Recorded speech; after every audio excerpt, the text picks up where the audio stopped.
बोला आज कोई मोमिन भेज दे। अबे यार आज तो कोई भी नहीं आया सुबह से। अरे बेचारा देखो कितने धूप में भीख मांग रहा है। हाँ यार, हाँ इसको दे देते। चलो इसका कुछ मदद करते हैं।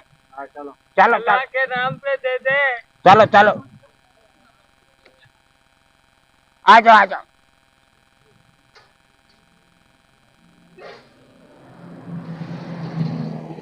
चुपचाप इधर बैठ जा।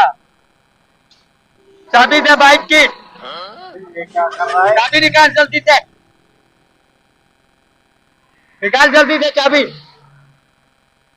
सामान निकाल जल्दी से यार। चुप चुप करके बैठ। हम तो तुम्हारा मदद करने आए वल्ला। चुप करके बैठ।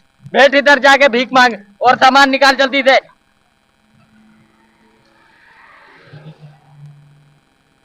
अबे जल्दी कर मेरे को देर हो रही है अभी ड्यूटी पर भी जाना है।